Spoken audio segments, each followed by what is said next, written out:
Hello there, folks. Hope you're all doing well. I am really excited right now because I just got this incredible new gift. I'm out here in my office, got the train set here. You guys haven't seen this in a while, but this is my little model railroad. I still need to work on it. But anyways, it is a Hanukkah. Happy Hanukkah to all those of you out there who celebrate it. I celebrated, my family celebrates it.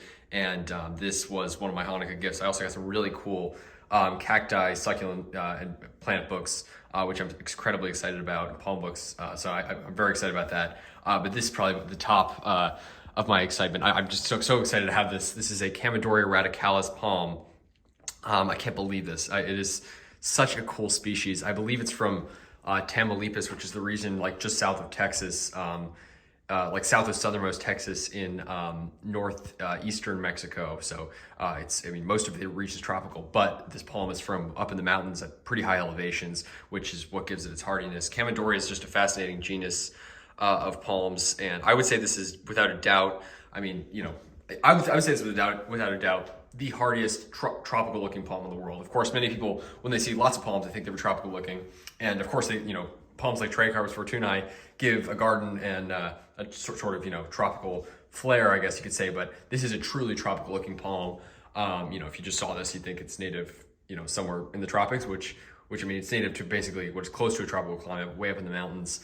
It's just a fascinating species, and it's really shocking just how hardy it is, given its, given what it looks like. It is a pinnate species, one of the hardiest pinnate species. I really don't know why it's not tried more, partially because it's very rare. This was the only one I was able to find online that was not just seeds, and it is just spectacular.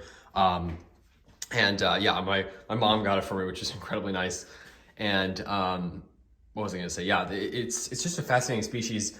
It's very rare, so people don't have it a lot, but people talk about trying Butia and Jubea, other hardy pinnate species, which I absolutely love. But this is not only a hardy pinnate species, but one that's incredibly tropical looking. If you look at pictures of it, it's got these incredibly narrow stems. I'm forgetting even the common name of it now, but it's just a really neat species. Chamaedorea microspadix is another one, which is pretty hardy, but I believe radicalis beats it in hardiness. I know my friend Tropical PDX up in the Portland area, he has at least one or several Chamaedorea of each Chamaedorea species in his garden. He's got radicalis and microspadix. I know microspadix, after one of the Arctic blasts, was showing some damage. Radicalis was not. So definitely a hardy species. I'm not sure if it's hardy in the DC area. I know there was someone in Maryland, somewhere in Maryland, maybe even a colder climate than where we are, probably zone 7 somewhere, who had one. There's a picture of it online somewhere. I need to find it again. But not only did they have it growing, but they protected it by it didn't add any heating. They basically put like some sort of like tube over it, and then like covered the top of the tube. And that, with just that, it actually survived.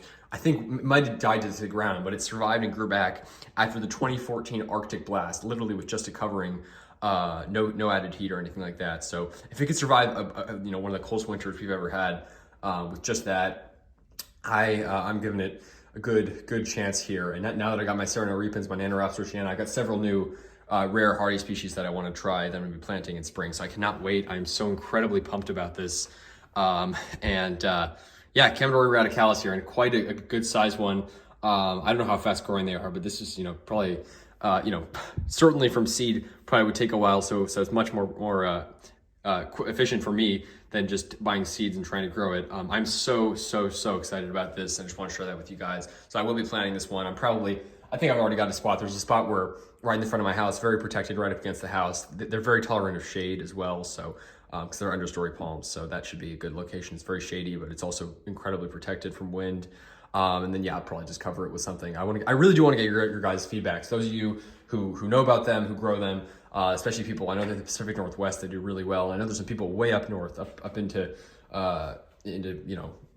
British Columbia, who grow them with no protection with great success. So I don't know why this palm isn't utilized more. I mean, obviously it's incredibly rare, but I think this is, one of the most promising, incredibly tropical looking palms. It's just an incredibly hardy species, and it's really just a fascinating one to me. So just want to share that with you folks. This is Chamaedorea radicalis from Mexico, really beautiful species. And speaking of Mexico, I'll actually be there over winter break. But first off, I'm going to Cincinnati, which let's just say will not be the warmest. There's projected lows potentially in the negatives.